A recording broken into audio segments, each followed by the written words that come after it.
जय हिंद विद्यार्थी मित्रांनो, स्वागत करते तुम्हा सगळ्यांचं माझ्या विदर्भ स्टडी या यूट्यूब चॅनलवरती. आणि सर्व माझ्या विद्यार्थी मित्रांना नवीन वर्षाच्या शुभेच्छा. हे नवीन वर्ष तुमच्यासाठी सुख आणि समृद्धीचे जावो आणि या वर्षी तुमचं सिलेक्शन हो हीच ईश्वरचरणी प्रार्थना करतो. तर बघा, सुरुवात करूया. आजच्या व्हिडिओमध्ये आपण मराठी ग्रामरवरचे महत्त्वाचे प्रश्न बघत आहोत. हे प्रश्न पोलीस भरती, कोर्टाच्या ज्या जागा निघल्या त्या सिपाई भरतीसाठी ग्रुप डी आणि ग्रुप सीसाठी खूप महत्त्वाचे आहे. तर व्हिडिओ शेवटपर्यंत बघा आणि चॅनलवर कोणी नवीन असेल तर चॅनलला सबस्क्राईब करा, सोबतच बेल आयकनचं बटन प्रेस करा. तर पोलीस भरतीचे हे क्वेश्चन आहे मागील वर्षी विचारलेले. पहिला प्रश्न आहे, कर्मानुसार क्रियापद बदलत असेल तर तो रिकामे जागा प्रयोग असतो. आता बघा, कर्म म्हणजे काय? जसं एक उदाहरण आहे, राजाने किल्ला बांधला. राजाने किल्ला बांधला या वाक्यामध्ये कर्म कोणता आहे? तर किल्ला हा कर्म आहे. राजाने काय बांधलं? तर किल्ला बांधला. राजा हा काय आहे? कर्ता आहे आणि बांधला हा काय आहे? क्रियापद आहे. तर या वाक्यामध्ये कर्म काय? किल्ला. तर कर्मानुसार जर वाक्य बदलत असेल तर त्या वाक्याला काय म्हणतात? तर त्या वाक्याला कर्मणी प्रयोग म्हणतात. जसं उदाहरण बघा, पहिलं उदाहरण आपण बघितलं, राजाने किल्ला बांधला. आता जर दुसरं उदाहरण आपण घेतलं, राजाने कोठी बांधली. या वाक्यामध्ये बघा, दोन्ही वाक्यामध्ये पहिलं वाक्य आहे राजाने किल्ला बांधला, नंतर राजाने कोठी बांधली. तर या वाक्यामध्ये जे कर्म आहे ते पुरुषवाचक आहे आणि दुसऱ्या वाक्यामध्ये जे कर्म आहे ते स्त्रीलिंगवाचक आहे. तर क्रियापदावर फरक पडला. या ठिकाणी बांधला आणि या ठिकाणी बांधली, म्हणजे क्रियापद बदलले आहे. कर्मानुसार जर क्रियापद बदलत असेल तर त्याला आपण कर्मणी प्रयोग म्हणतो. सिंपल, ठीक आहे, ओके. आणि दुसरी गोष्ट, जर शॉर्टकट लक्षात ठेवायचं असेल तर कर्त्याला जर प्रत्यय लागलेलं असेल तर त्याला आपण कर्मणी प्रयोग म्हणतो. जर कर्त्याला प्रत्यय लागले असेल तर कर्मणी प्रयोग शॉर्टकटमध्ये. नंतर बघा, कर्तरी प्रयोग म्हणजे काय? तर कर्तरी प्रयोगामध्ये कर्त्याला प्रत्यय लागत नाही तर कर्माला लागते, हे लक्षात ठेवायचं. प्रत्यय म्हणजे काय? तर शब्दानंतर आलेले जास्तीचे शब्द त्याला आपण प्रत्यय म्हणतो. नंतर भावे प्रयोग म्हणजे काय? तर भावे प्रयोगामध्ये कर्ता आणि कर्म दोघालाही प्रत्यय लागलेले असते. पोलिसाने चोराला पकडले, हे काय आहे? भावे प्रयोगाचं उदाहरण आहे, ठीक आहे. नंतर बघा, सकर्मक कर्तरी प्रयोग. सकर्मक म्हणजे काय? तर ज्या वाक्यात कर्ता आहे त्याला सकर्मक म्हणतात, ठीक आहे. नंतरचा प्रश्न बघा, दुसरा प्रश्न, मुलांचा रिकामी जागा पाहून अननसाची गाडी थांबली. मुलांचा काय पाहून अननसाची गाडी थांबली? तर ऑप्शनमध्ये बघा, वर्ग, गोंधळ, रांग आणि घोडका.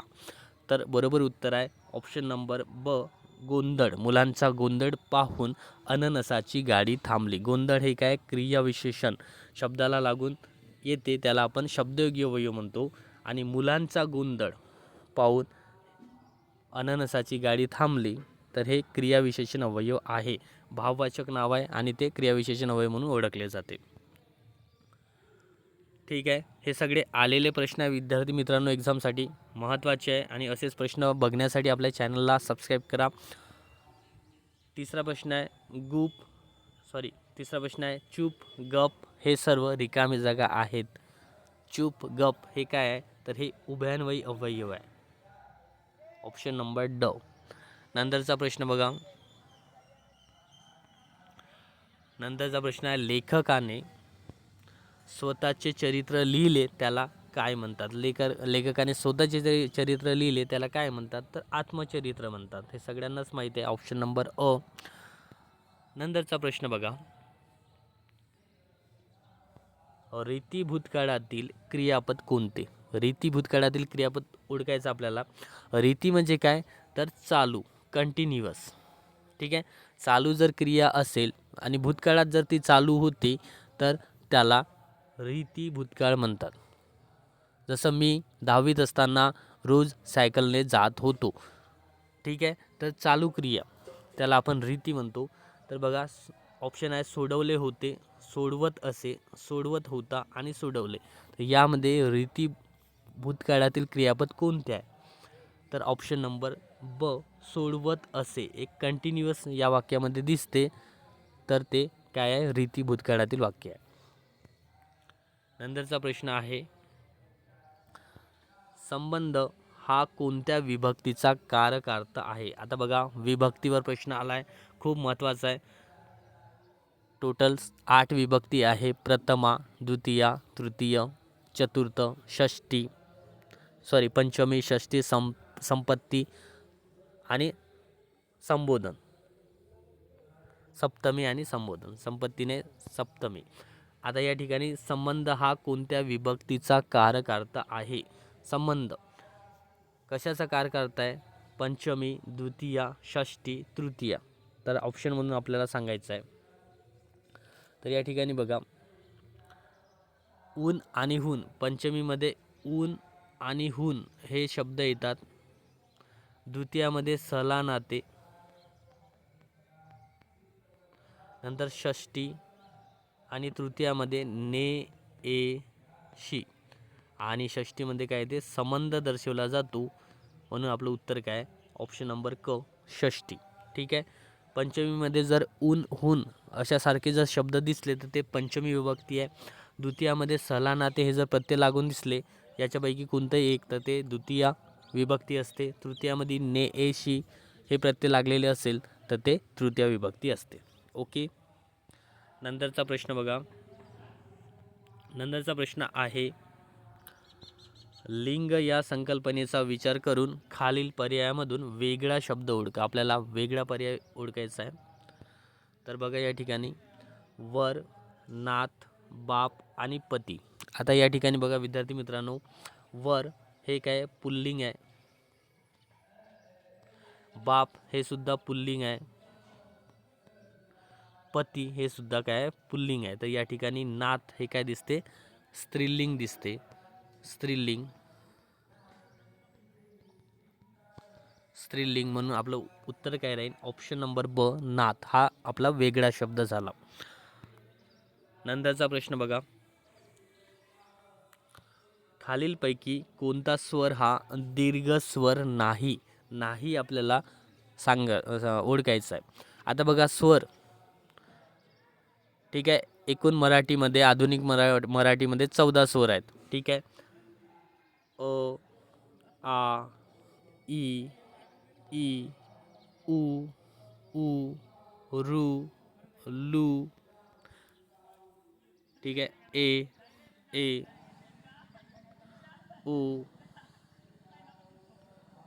ओ, एम आणि ॲ. ठीक आहे. तर असे स्वर आहेत. तर या ठिकाणी आपल्याला ओळखायचा आहे दीर्घ स्वर कोणता नाही. तर हा दीर्घ स्वर आहे, हा सुद्धा दीर्घ स्वर आहे, हा सुद्धा दीर्घ स्वर आहे. तर हा लहान स्वर आहे, ऱ्हस्व आहे. तर ऑप्शन नंबर अ आपले बरोबर उत्तर झालं. नंतर बघा, खालीलपैकी कोणत्या वाक्यात विशेष नामाचा सामान्य नाम म्हणून उपयोग केला गेला आहे? आता विशेष नामाचा कोणत्या वाक्यामध्ये सामान्य नाम म्हणून उपयोग केला गेलेला आहे? विशेष नाम म्हणजे काय? तर एखाद्या व्यक्तीचं जे नाम आहे ते, जसं राजू आहे, राम आहे, विवेक आहे, गंगा नदी, हिमालय पर्वत, हे विशेष नाम झालं. आणि सामान्य नाम म्हणजे काय? तर एखाद्या वस्तूला, व्यक्तीला किंवा स्थळाला ओळखण्यासाठी देण्यात आलेलं नाम त्याला आपण सामान्य नाम म्हणतो. जसं पर्वत, नदी, माणूस, ठीक आहे, हे काय आहे? सामान्य नाम आहे. आता या ठिकाणी बघा, कोणत्या विशेष नामाचा उपयोग सामान्य नाम म्हणून केला गेला? तर पहिलं वाक्य आहे, तुमचा मुलगा भीमच दिसतो. दुसरं वाक्य आहे, कविता स्पर्धा हरली. त्यानंतर तिसरं वाक्य बघा, कोल्हा चतुर प्राणी आहे. आणि चौथं आहे, शहाण्याने कोर्टाची पायरी चढू नये. तर या वाक्यामध्ये पहिलं वाक्य बघा, तुमचा मुलगा भीमच दिसतो. जर एखाद्या व्यक्तीची तुलना जर आपण दुसऱ्या व्यक्तीसोबत करतो तर ते जे विशेष नाम आहे ते सामान्य नाम म्हणून ओळखलं जाते. हे लक्षात ठेवायचं. एखाद्या व्यक्तीची तुलना दुसऱ्या व्यक्तीसोबत जर केली तर जे विशेष नाम आहे, आता हे या ठिकाणी भीम हे एक विशेष नाम आहे, परंतु तुलना करण्यासाठी वापरलं आहे, एका व्यक्तीची तुलना दुसऱ्या व्यक्तीसोबत, म्हणून ते वाक्य जरी विशेष नाम असेल तर ते या ठिकाणी सामान्य नाम म्हणून वापरले जाते. म्हणून तुमचा मुलगा हा भीमच दिसतो हे काय आपलं बरोबर उत्तर आहे. नंतरचा प्रश्न बघा. नंतरचा प्रश्न आहे, संकुचित या शब्दाचा विरुद्धार्थी शब्द खालील पर्यायातून निवडा. आता संकुचितचा विरुद्धार्थी शब्द कोणता आहे? ऑप्शन बघा, कुचित, व्यापक, अकुचित आणि अनुसूचित. तर ऑप्शन नंबर क, अकुंचित. नंतरचा प्रश्न आहे, तू जास्त बोलला नसता तर प्रकरण इतके वाढले नसते. उभयान्वयी अव्ययाचा प्रकार ओळखा. बघा, उभयान्वयी अव्ययाचा प्रकार ओळखायचा आहे. तू जास्त बोलला नसता तर प्रकरण वाढले नसते. तर या वाक्यामध्ये आपलं उत्तर आहे गुणत्व सूचक. आता बघा, गुणत्व सूचक उभयान्वयी अव्यय म्हणजे काय? तर गुणत्व सूचक उभयान्वयी अव्ययामध्ये दोन वाक्य हे एकमेकावर अवलंबून असते. दोन वाक्य हे एकमेकावर पूर्णपणे अवलंबून असते, त्याला गुणत्व सूचक उभयान्वयी अव्यय म्हणतात. आणि या ठिकाणी जर, तर, म्हणून, कारण, म्हणजे, जेणेकरून यासारखे जर वाक्य येत असेल तर ते गुणत्व सूचक उभयान्वयी अव्यय असते. आता या वाक्यामध्ये बघा, जर तू जास्त बोलला नसता तर प्रकरण इतके वाढले नसते. जर तर आलाय म्हणून हे गुणत्व सूचक उभयान्वयी अव्यय आहे. ऑप्शन नंबर क. त्यानंतरचा प्रश्न बघा विद्यार्थी मित्रांनो, अशुद्ध शब्द ओळखा. अशुद्ध म्हणजे शब्द शुद्ध नाही. बघा, निसंग, त्यानंतर दिलेले सर्व, निलिमा आणि नीती. तर या ठिकाणी कोणता शब्द तुम्हाला शुद्ध दिसत आहे? तर एकही शब्द या ठिकाणी शुद्ध नाही. तर आपलं उत्तर आहे दिलेले सर्व चुकीचे आहे. ऑप्शन नंबर बी. त्यानंतरचा प्रश्न बघा, खालीलपैकी कोणत्या वर्णाला कंपित वर्ण असे म्हणतात? आता बघा, कंपित वर्ण म्हणजे काय? कंपित वर्ण कोणाला म्हणतात? तर जो वर्ण उच्चारताना जीभ थरथर कापते. जीभ काय कापते? थरथर कापते. त्या वर्णाला आपण कंपित वर्ण म्हणतो. ठीक आहे. आता या ठिकाणी बघा, र, त, ह आणि श या ऑप्शनमधून कोणता वर्ण उच्चारताना जीभ थरथर कापते? तर र. र र र हा वर्ण उच्चारताना जीभ थरथर कापते, त्याला कंपित वर्ण असे म्हणतात. ठीक आहे. र वर्णाला कंपित वर्ण म्हणतात. नंतरचा आता बघा, या ठिकाणी वर्ण कसे ओळखायचे? तर कंठतालव्य ए आणि ए, नंतर कंठोस्थ ओ आणि ओ, नंतर या ठिकाणी तालव्य बघा, च, छ, ज, झ, त्र, ई आणि मोठी ई, मूर्धन्य ट, ठ, ड, ढ, न आणि रू. नंतर दंत्य बघा, त, थ, द, ध, न, स, ल. ओष्ठ प, फ, ब, फ, म, उ आणि मोठा उ. हे लक्षात ठेवायचं आहे. नंतरचा प्रश्न, ययाती या कादंबरीचे लेखक कोण आहेत? ययाती या कादंबरीचे लेखक कोण आहेत? तर ते आहे वि. स. खांडेकर. ऑप्शन नंबर ड. नंतरचा प्रश्न बघा विद्यार्थी मित्रांनो, खाली दिलेल्या वाक्यप्रचाराचा अर्थ काय होतो? तोंडाला पाणी पुसणे. तोंडाला पाणी पुसणे म्हणजे काय? कडक शब्दात रागावणे, पेचात सापडणे, तोंड स्वच्छ पुसणे आणि फसवणे. तर काय उत्तर होणार? तोंडाला पाणी पुसणे म्हणजे फसवणूक करणे. ऑप्शन नंबर ड. नंतरचा प्रश्न बघा, प्रफुल्ल वेळेवर कामावर जात असे या वाक्याचा काळ ओळखा. वेळेवर कामावर जात असे कोणता काळ आहे? पूर्ण भूतकाळ, पूर्ण वर्तमानकाळ, रीती भूतकाळ, पूर्ण भविष्यकाळ. तर उत्तर आहे रीती भूतकाळ. ठीक आहे. या ठिकाणी काय आहे? क्रिया चालू होती, जात असे, वेळेवर कामावर जात असे हे काय दर्शवते आपल्याला? की क्रिया चालू होती, आणि क्रिया जर चालू असेल किंवा चालू होती तर ते कोणता टेन्स असतो? तर तो असतो रीती भूतकाळातील हे वाक्य आहे. नंतरचा प्रश्न बघा, वाच धातूपासून क्रियापद तयार करावं. आता वाचपासून आपल्याला क्रियापद तयार करायचं आहे. तर वाचन, वाचणारा, वाचक आणि वाचणे. तर क्रियापद काय होईल? वाचणे. ऑप्शन नंबर ड. ओके. नंतरचा प्रश्न बघा विद्यार्थी मित्रांनो. यंदा कर्तव्य आहे क्रियाविशेषण अवयवाचा प्रकार ओळखा. यंदा कर्तव्य आहे कोणतं क्रियाविशेषण अवयव आहे? कालवाचक, स्थलवाचक, गुणवाचक, रीतवाचक, रीतिवाचक. आता बघा यंदा या ठिकाणी दिला यंदा. यंदा काय दर्शवते? तर हे काळ दर्शवतो. ठीक आहे, म्हणून या ठिकाणी काळवाचक आपलं उत्तर बरोबर होणार. नंतरचा प्रश्न बघा. नंतर आहे तुम्हाला जेवण हवे की नाश्ता या वाक्यातील उभयान्वयी अवयव कोणत्या प्रकारचे आहे? तुम्हाला जेवण हवे की नाश्ता या ठिकाणी विकल्प दिला आहे, म्हणजे ऑप्शन दिले आपल्याला, म्हणून आपलं उत्तर होणार विकल्पबोधक उभयान्वयी अवयव. ऑप्शन नंबर अ. त्यानंतरचा प्रश्न बघा. अल्पप्राण नसणारे व्यंजन ओळखा. अल्पप्राण. तर ऑप्शन नंबर स, म्हणजे ऑप्शन बी हे अल्पप्राण नाही आहे. बाकी म, ग, त हे काय अल्पप्राण आहे. नंतरचा प्रश्न आहे विद्यार्थी मित्रांनो. आईने भांडण केले या वाक्यातील आईने या शब्दाची विभक्ती ओळखा. आता बघा, आत्ताच मी सांगितलं की विभक्तीचे प्रकार आणि कोणत्या विभक्तीमध्ये कोणते प्रत्यय लागते ते आपण नेक्स्ट व्हिडिओमध्ये विभक्तीचं पूर्ण डिटेल्स माहिती बघू. आता आईने या ठिकाणी आईला ने हा प्रत्यय लागलेला आहे, तर ने हा प्रत्यय कोणत्या विभक्तीमध्ये येते? ने, ए, सी हे प्रत्यय कोणत्या विभक्तीमध्ये येते? तर हे प्रत्यय येते तृतीया विभक्तीमध्ये. ऑप्शन नंबर अ आपलं उत्तर आहे, तृतीया. प्रथमा विभक्तीमध्ये एकही प्रत्यय लागत नाही, कोणतेच प्रत्यय लागत नाही. पंचमीमध्ये ऊन आणि हुन यासारखे प्रत्यय लागते, जसं शाळेतून. ठीक आहे, उदाहरण जर बघितलं.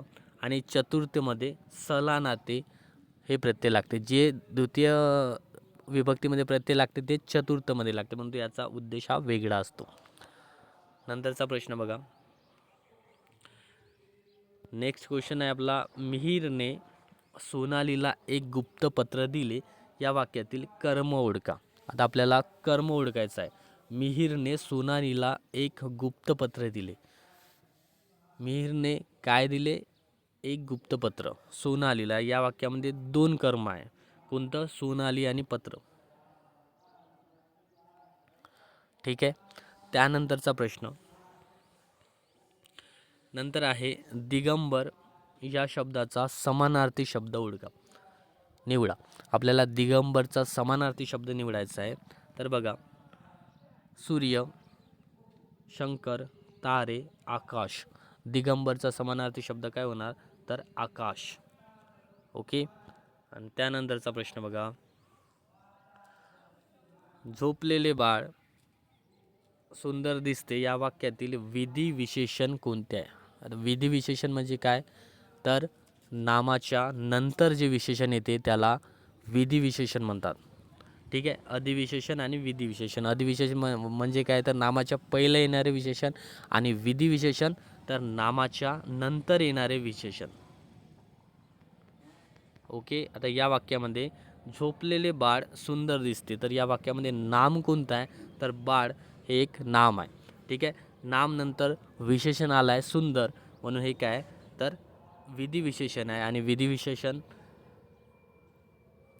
कोणते आहे? तर सुंदर. बघा, वाक्यातील विधी विशेषण आपल्याला ओळखायचं आहे, तर सुंदर हे एक काय विशेषण आहे, विधी विशेषण म्हणतात त्याला. आणि नंतरचा शेवटचा प्रश्न बघा विद्यार्थी मित्रांनो. 25 प्रश्न आपण एका टेस्ट सिरीजमध्ये घेतो, तर नेहमी मराठी ग्रामरचे 25 प्रश्न घेऊ. शेवटचा प्रश्न आहे. रात्री मी फक्त पाव खाऊन झोपलो या वाक्यातील पाव हा शब्द रिकामी जागा आहे. तर पाव हा शब्द काय? विशेषण, क्रियापद, नाम, सर्वनाम. विशेषण म्हणजे काय? तर नामाबद्दल विशेष माहिती सांगणाऱ्या शब्दाला विशेषण म्हणतात. क्रियापद जे वाक्य पूर्ण करण्यासाठी वापरले जातात त्याला क्रियापद. नाम म्हणजे काय? तर एखाद्या वस्तूला, व्यक्तीला ओळखण्यासाठी देण्यात आलेले नाम. आणि सर्वनाम म्हणजे काय? तर नामाची पुनरावृत्ती टाळण्यासाठी नामाऐवजी वापरल्या जाणाऱ्या शब्दाला सर्वनाम म्हणतात. तर पाव या ठिकाणी काय आहे? तर हे एक काय? नाम आहे. ऑप्शन नंबर क. ठीक आहे. तर व्हिडिओ तुम्हाला कसा वाटला नक्की कमेंट करा. भेटूया आपण नेक्स्ट व्हिडिओमध्ये.